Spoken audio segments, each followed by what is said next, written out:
여러분 안녕하십니까?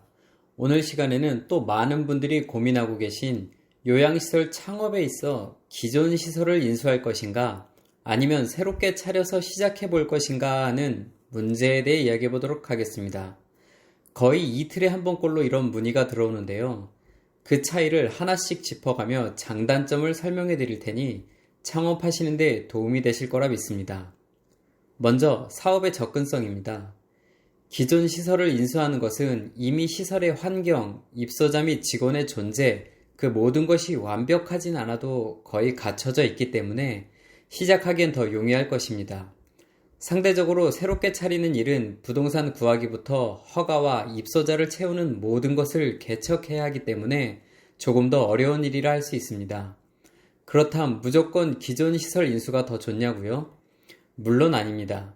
다음에 설명드리는 요소들을 더 잘 들어보시고 판단해 보시길 바랍니다. 먼저 창업 비용의 효율성입니다. 기존 시설은 규모에 따라 반드시 권리금이 붙어 있기 마련입니다. 예를 들어 입소해 있는 어르신 한 명당 1000에서 1500만 원의 피가 붙어 있다고 생각하면 최소 2억에서 많게는 10억 이상의 권리금도 붙어 있는 경우가 대부분입니다. 여기에 추가로 부동산 상승 지분이나 기존 매도자의 인테리어 공사 비용 등이 합쳐져 권리금은 거의 순수 부동산 가치의 1.5에서 2배 정도 형성되어 있습니다.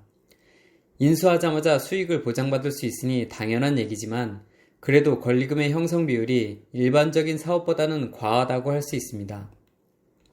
그리고 기존 시설을 소개해주는 컨설팅 비용은 일반적으로 매입 가격의 1.5에서 2%로 책정되어 있습니다. 수천만 원이 기본이라고 알고 계시면 됩니다. 반면에 신규 설립의 경우 내가 원하는 자리를 잘 찾으면 싼 가격에 적당한 부동산을 매입한 후 입맛에 맞는 인테리어를 시공하고 꼭 필요한 물건들을 내 손으로 구입하니 상대적으로 더 적은 비용에 창업을 할 수 있습니다. 그 상대적이란 비용이 억 단위일 테니 가볍게 생각할 일은 아니지요. 다음은 인허가 취득의 용이성입니다. 현재는 모두 허가제도입니다. 기존 시설을 인수하든 신규로 설립을 하던 시작하는 사람이 완전히 새롭게 허가를 취득하여야 차리는 시스템입니다. 이 과정에서 정말 중요하게 반드시 짚고 넘어가야 할 주의점이 있는데요. 이건 맨 뒤에 말씀드릴 각각의 주의점 설명에서 전달해 드리도록 하겠습니다. 아무튼 건축요소 부분은 이미 요양원으로 운영되던 시설을 인수받는 것이니 신규보다 더 용이할 것이 분명하고 각종 서류 및 운영 관련 인허가 사항도 더 용이할 수 있습니다.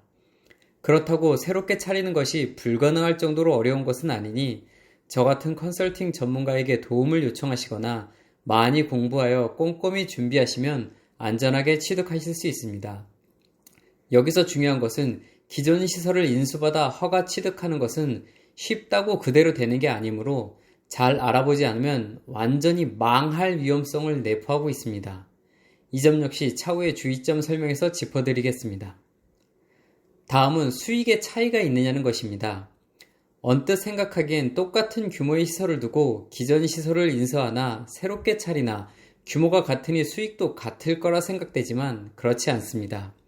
왜냐고요? 기존 시설의 인수는 시작하자마자 입소자가 있으니 수익을 보장받을 수 있을 것입니다. 그러나 내가 운영하던 사람이 아니므로 분명 내가 모르는 로스 비율이 생기고 어디서 손이 새는지도 모르게 손해를 보게 될 것입니다. 또한 노후된 시설로 인해 시간이 지날수록 입소자가 떨어지거나 시설 개보수 비용이 들어갈 가능성이 큽니다. 실제로 제게 컨설팅을 의뢰한 분 중 이제 막 45인이 꽉 차있는 시설을 인수받았는데 몇 달 동안 월 수익이 800만 원이 안 된다며 뭐가 문제인지 모르겠다고 의뢰해온 경우가 있습니다. 직원의 인력비, 급여 수준, 식비, 운영비 모든 것에서 내가 만들어 놓은 기존 시스템이 아니라면 당연히 돈이 새기 마련입니다. 반면에 신규 창업은 처음 입소자 15명 이상 채울 때까진 무조건 적자 구조입니다. 그게 2달이 걸릴지 6개월이 걸릴지 장담할 수 없기에 불안함 속에 초기 운영을 해야 하지요. 그래도 평균 4에서 6개월 정도면 적자 구조가 해결되고 그 다음부터는 안정적인 수익 구조가 형성되므로 장기적으로 보면 신규 창업의 수익 구조가 훨씬 안정적입니다. 다음은 시설 가치의 지속성입니다.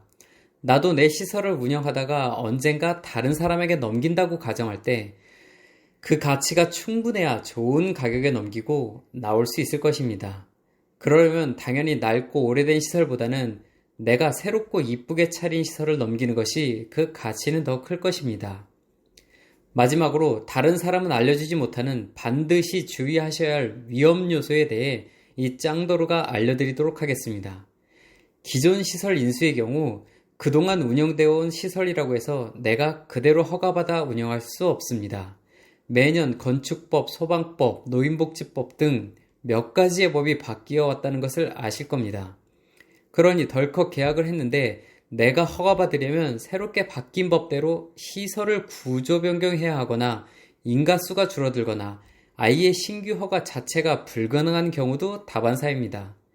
매매 컨설팅을 받으실 때는 반드시 이러한 사항을 컨설턴트가 책임지고 확인하여 매수자가 인허가를 받는데 아무런 문제가 생기지 않도록 하는 조항을 넣고 스스로도 충분히 알아봐야 망하지 않을 수 있습니다. 이런 문제로 소송이 진행 중인 케이스가 꽤 있습니다. 또 기존 시설을 인수한 후 몇 달 사이 입소자가 빠져나가거나 직원이 갑자기 그만두면 이것 또한 낭패입니다. 분명 기존 직원은 새로운 대표와 기싸움을 하려 들 테고 여기서 대표가 내 거라고 내 마음대로 시스템을 바꾸면 직원은 나가버리면 그만입니다. 그럼 바로 감산이 뜨고 공단에서 들어와야 할 돈이 몇백만 원씩 마이너스 되는 경우도 흔한 일입니다. 또 있습니다. 이건 진짜 큰 문제인데요.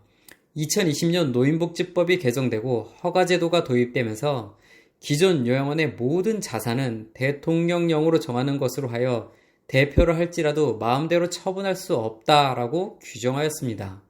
처분하려면 폐업을 해야 하지요. 어차피 매매 거래를 하려면 폐업하고 신규로 허가받는데 무슨 문제가 있느냐고요?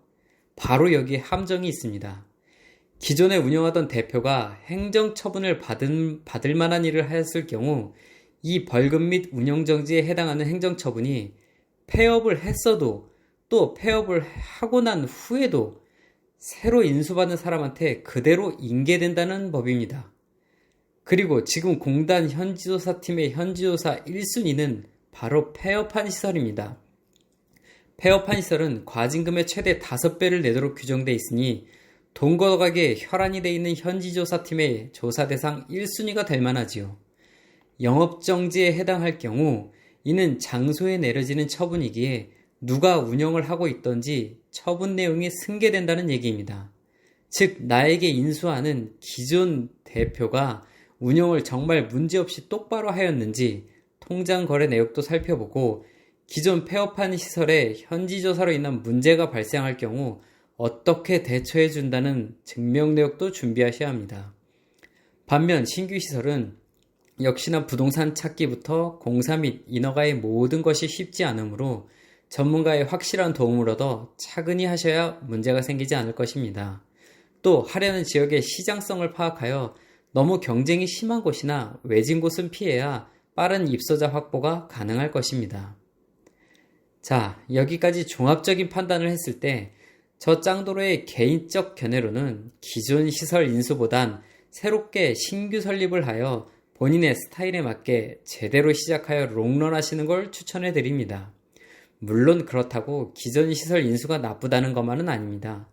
어떤 결정이든 꼼꼼히 예비책을 마련하여 잘 준비하시면 좋은 결과가 있으시리라 생각합니다. 감사합니다.